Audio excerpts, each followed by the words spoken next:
Get out of here, kid. This ain't a petting zoo. The man's voice cracked across the dusty air like a whip, making several heads turn. But the girl didn't flinch. 13-year-old Lila Morgan stood her ground beneath the faded auction banner, her sneakers coated in mud, her small hands clutched tight around a folded photograph. She didn't blink, even as the man, broad-shouldered, sunburnt, and mean-eyed, stepped closer, already dismissing her as a stray with a sob story. I said move along. This ain't your place. I'm not here for your permission, Lila said calmly, her voice sharper than expected for someone her size. I'm here for one dog.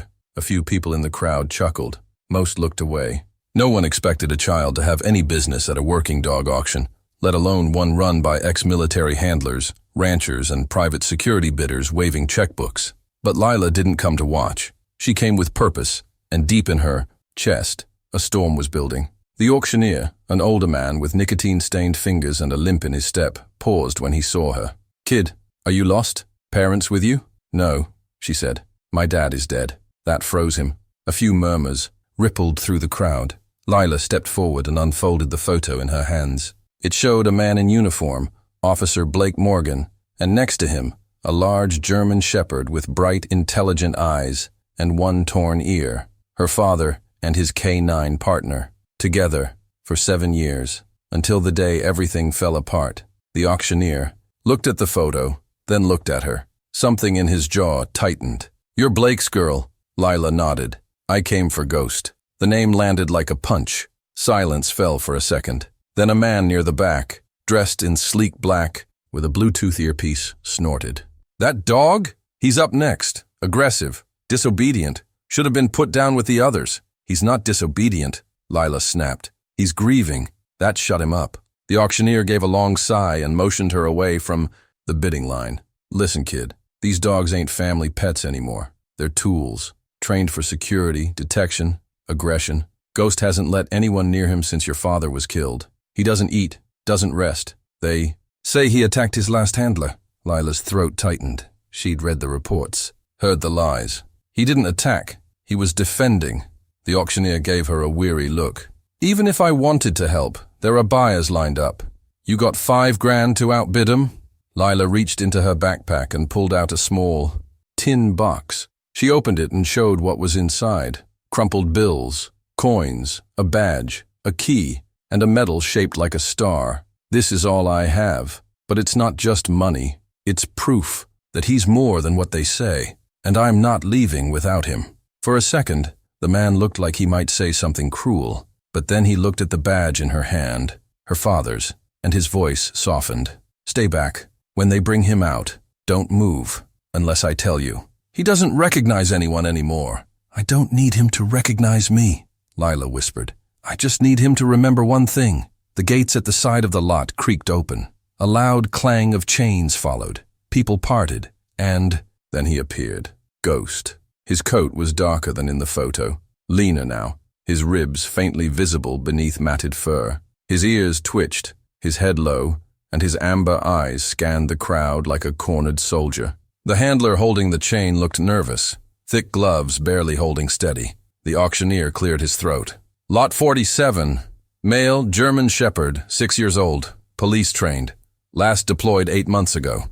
Current status, unclaimed, considered, unstable. Starting bid, 2,000. Hands began to rise, but Ghost didn't care. His eyes kept scanning, twitching at the sounds, trembling with something more than fear. It was loss, pure, unfiltered loss.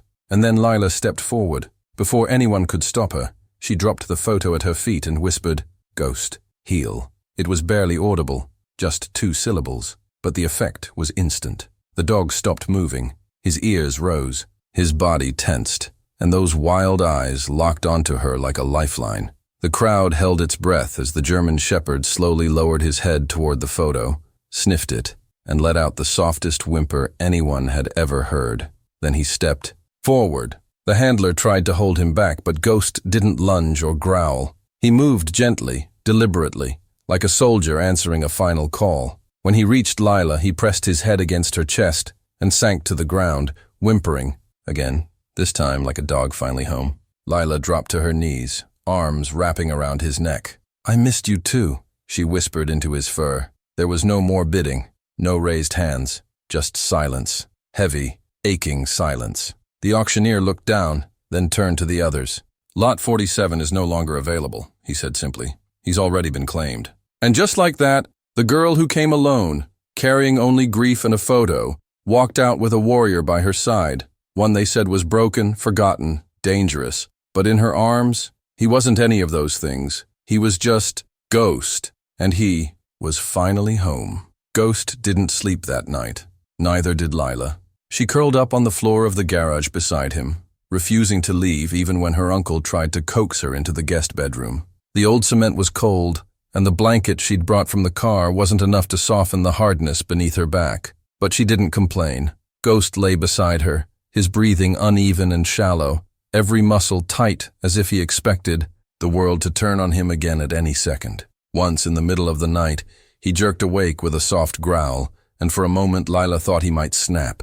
But then he saw her face, and whatever storm was behind those amber eyes slowly settled again. In the morning, her Uncle Nate found them like that, curled up together, broken things finding comfort in each other's scars. He didn't say a word, just stood in the doorway, arms crossed, heart breaking for a girl trying to stitch herself back together with memories and hope. But the outside world wasn't as quiet. By noon, the calls started coming in. Someone had recorded what happened at the auction. A clip of Ghost collapsing into Lila's arms had gone viral. Police forums lit up. Former handlers, journalists. A local news van showed up outside the driveway, uninvited and unwelcome, trying to capture the reunion that defied protocol. Nate sent them packing, but the noise had begun, and with it, questions. Lila overheard him on the phone later that day, voice low and tense. No, she didn't buy him. She claimed him, emotionally. Not legally. The paperwork's a mess. Yes, I know the department's still technically listed as custodian. She's 13, for God's sake. Have a little humanity. By dinner, the tension was too thick to ignore. Nate pulled Lila aside while Ghost sat by the garage door, still not crossing into the house no matter how much she begged. Kid, Nate said, crouching to her level. They're talking about coming to take him. Lila's chest went cold. No. It's not your fault. The people who trained him think he's unstable. They think you're too young to handle him. But he's not dangerous. I know, and you know. But the law's got a way of forgetting the things that matter most. Look, I've got a friend on the force who's trying to help. But if they push through a formal seizure order, Lila's hands balled into fists. Then I'll fight them. Nate looked at her, this small girl with her father's fire and her mother's quiet strength, and didn't argue. Instead, he nodded. Then we'll fight them. But they wouldn't have to do it alone. That night, as the story continued to spread, something unexpected happened. Letters started arriving, emails, handwritten notes, people from all over. Former officers, widows, veterans, dog handlers started to speak out.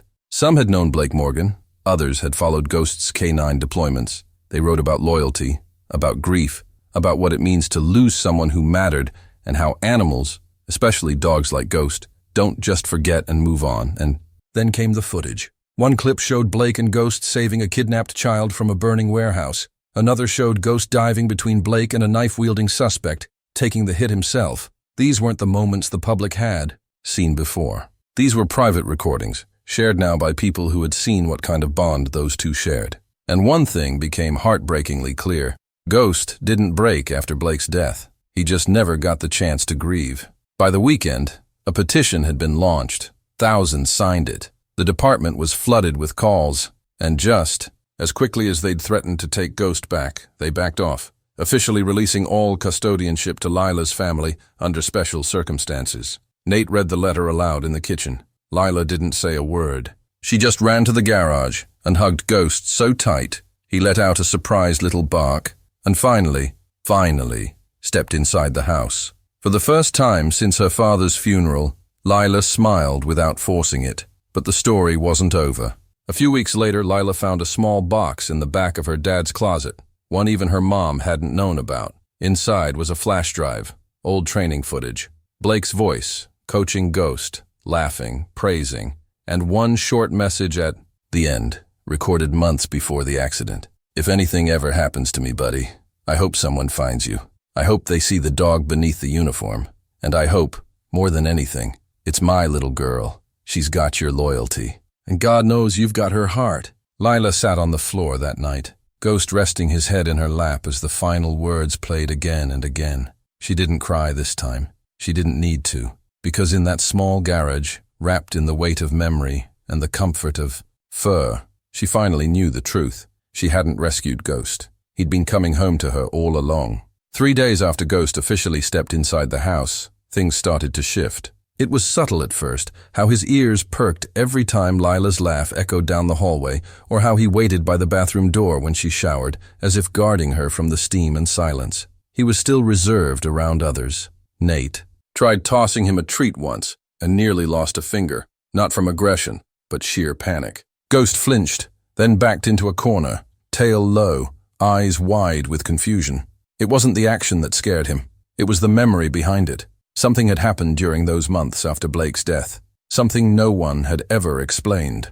Lila knew not to push. She sat with him instead, reading old letters her father had written while deployed. She'd memorize his voice through those ink-stained pages, then whisper them out loud to Ghost in the evenings. "Hey, buddy, training went long today. You wouldn't believe how fast this guy picked up scent tracking." At first, Ghost just lay there, but by the 4th night, something changed. He nosed her hand mid-sentence, then placed his paw over the paper gently, like he remembered that story, like he missed it too. But while the healing inside the house was quiet and slow, the world outside was beginning to stir again, and not in a good way.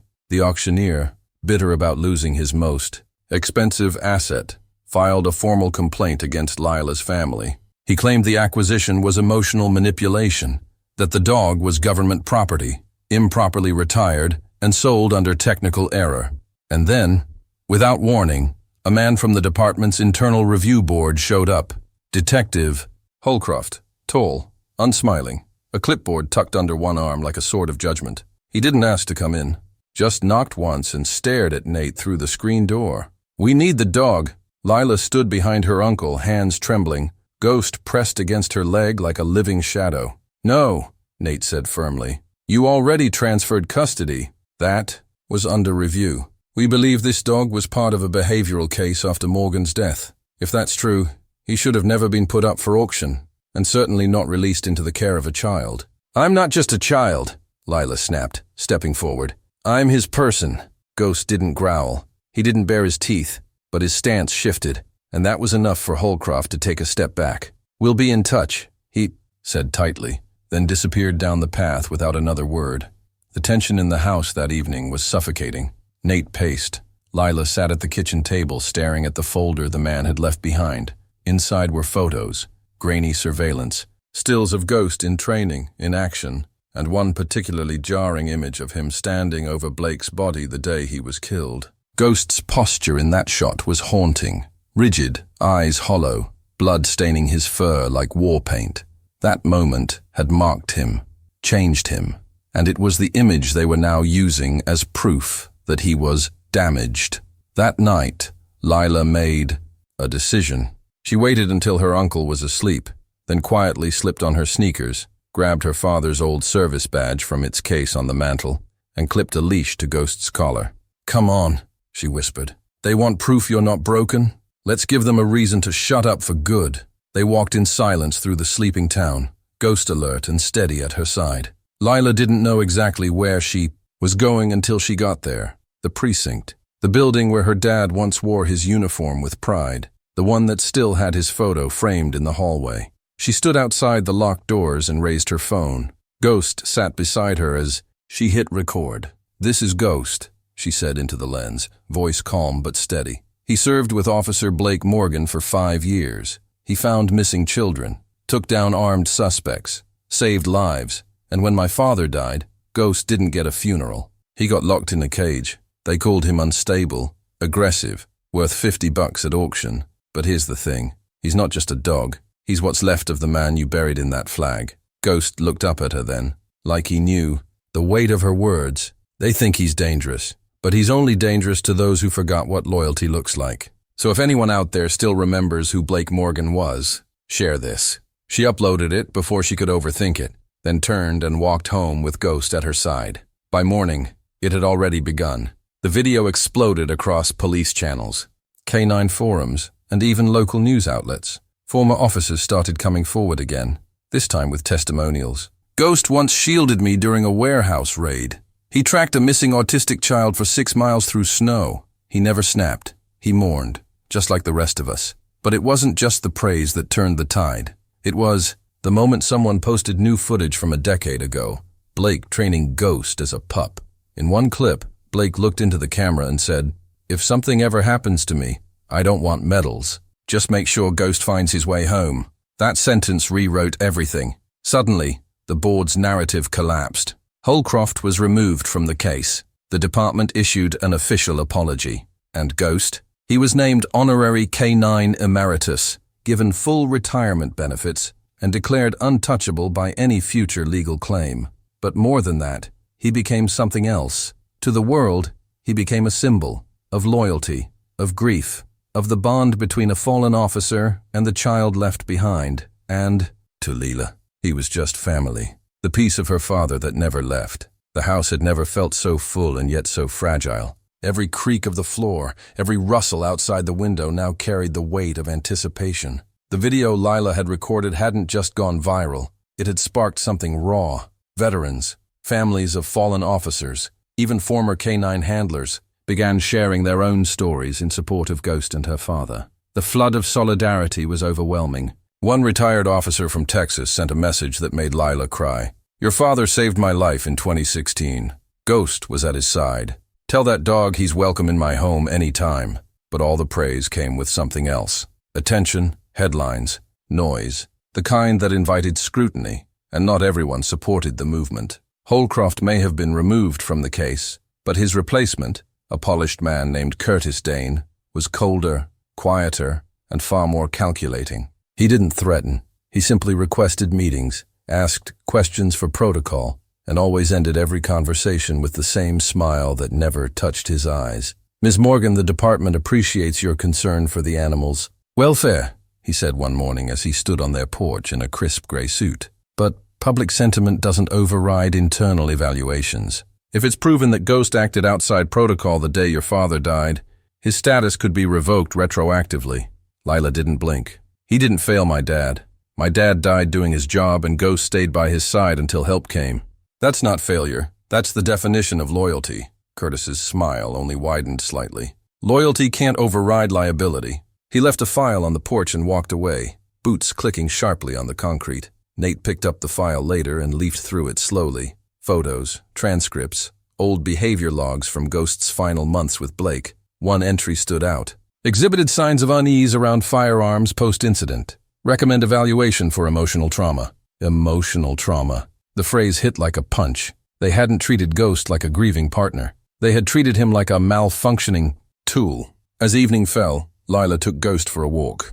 The streets were cooler now, the kind of early autumn air that made windows, fog, and leaves crackle underfoot. But as they reached the park, something strange happened. Ghost stopped. Not the usual alert stillness. This was different. He lowered, his body slightly, ears pivoting to the left, muscles tensing with focus. Then he started walking, not running, but pacing with purpose. Lila followed without question, heart pounding. The sun had dipped low, casting long orange streaks across the path, and the shadows around them stretched like waiting arms. Ghost led her behind the rec center, toward the back fence that bordered the construction lot.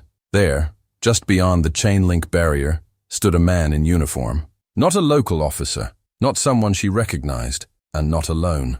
2 other men in plain clothes were crouched by a silver van, boxes in hand. Lila ducked behind a low wall, clutching Ghost's leash tightly. She didn't have to hear every word to understand what was happening. The van bore a discreet logo she'd seen on Curtis Dane's business card. This wasn't just observation, it was retrieval. Suddenly Ghost growled, low, deep, dangerous. The men turned toward the noise. Lila grabbed his collar, whispering a desperate, "No, no, not now." But it was too late.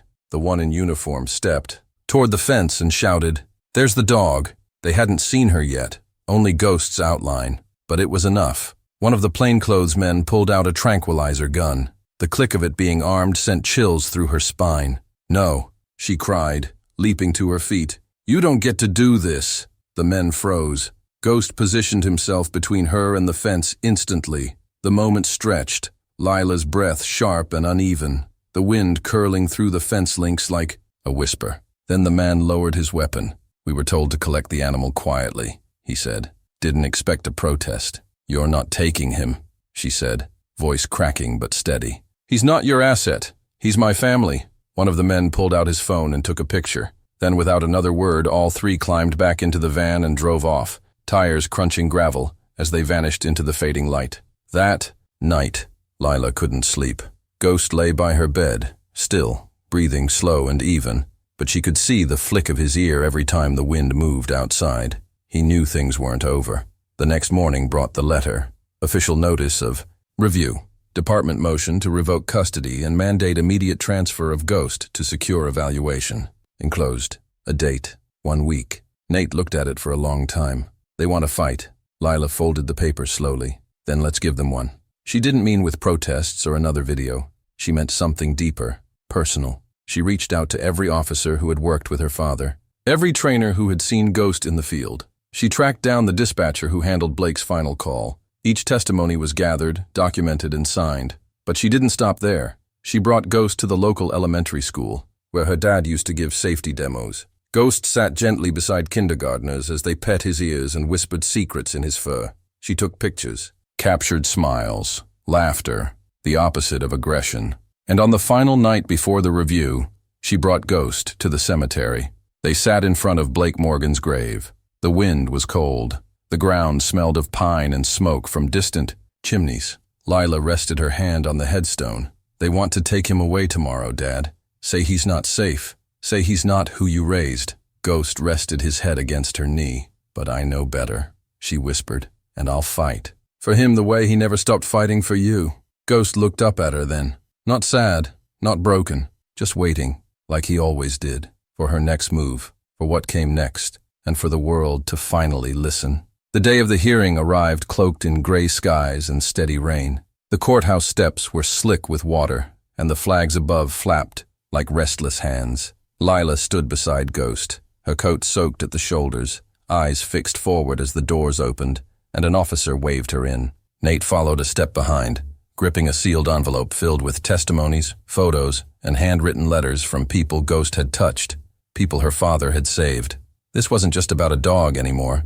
It was about what it meant to be loyal when the world had stopped watching. Inside, the room was too quiet. A panel of 4 sat behind a high desk, cold, neutral faces, clipboards in hand, and a digital clock ticking somewhere above their heads. Curtis Dane sat off to the side, legs crossed neatly, his expression unreadable. His presence was like a shadow, silent but suffocating. "State your name," one of the panelists said. A middle-aged woman with square glasses and a mechanical tone. "Lila Morgan," she replied, standing tall, one hand resting on Ghost's back. "And your relationship to the animal?" She paused only a beat. "He's the last living part of my father." A faint murmur rippled through the room. Dane leaned forward slightly, fingers steepled. "You've requested the right to maintain full custody of this retired K-9 under Clause 4C of the fallen officer's provision," the woman continued. "Do you have supporting materials to present?" Nate stepped forward, placed the folder on the table with quiet conviction. "We do, and personal witnesses are waiting outside, including Blake Morgan's former partner and the dispatcher who stayed on the line during his final call." The panel nodded, flipping open the file, but Curtis stood. "If I may, Chairwoman, before we get lost in sentiment, let me remind the board that this case concerns an animal flagged for aggression, fear response to weapons, and emotional volatility following his handler's death. While tragic, we cannot afford public risk based on emotional appeals." Lila turned to him slowly. "You call it volatility, I call it grief. And grief isn't a flaw, it's proof of a soul." The room stilled. She stepped forward, took a breath, and told them everything. About how Ghost hadn't eaten the day Blake died, how he lay on the porch every night after, how he growled not out of fear, but from guarding the front door, waiting for footsteps that would never return. She told them about the night by the fence, the van, the tranquilizer, the cold steel of people who saw a hero as nothing more than a tool past its prime. "He didn't lash out," she said. "Not once, even when he had every reason to. He didn't run, didn't attack. He just stood between me and danger." Again. Then she knelt. cradled Ghost's head in her hands. He was never just a dog. He was trained to be my father's partner, but he became his shadow. And now, he's mine. The panel members were silent for a long time. Rain tapped the tall windows like a nervous drumbeat. Pages were turned. Pens scratched across paper. Finally, the chairwoman looked up. Her voice had softened. "We've reviewed the evidence. The testimonies are consistent. The behavioral reports since transfer are clean. Given the circumstances and the exceptional service record, we grant the request. Ghost will remain under the care of Ms. Lila Morgan." Curtis didn't speak. He didn't have to. The hollow behind his eyes spoke louder than any objection. Lila didn't cry. Not yet. She simply bowed her head in gratitude, hands trembling slightly as she reached down and touched Ghost's collar. He looked up at her with calm, amber eyes, not like a dog freed from danger, but like a soldier dismissed with honor. Outside, the sun had broken through the clouds, carving golden light across the wet steps. Word had spread faster than Lila expected. A small crowd waited, officers in uniform, strangers with signs, children holding "Thank you, Ghost" posters. As they stepped into the daylight, the applause was quiet at first, then grew louder. One boy stepped forward, holding out a folded drawing. Ghost and Blake, standing side by side under a blue sky. Above them, written in red crayon, "Heroes never leave." Lila knelt, took the paper gently, and hugged the boy. Weeks passed, then months. Ghost settled into a quiet rhythm. Walks in the park, lazy mornings on the porch, occasional visits to the station where he'd once worked. No longer a K-9 under duty, just family. But sometimes, when the wind was just right and the sirens echoed, far in the distance, he'd still sit at the edge of the yard, ears raised, nose to the sky, not waiting, just remembering. And beside him, always, sat Leela, the daughter of a fallen hero and the girl who reminded the world that even after the badge is folded and the guns are holstered, loyalty doesn't retire. It lives on, in quiet pause, in watchful eyes, in a heart that never stops guarding the ones it loves.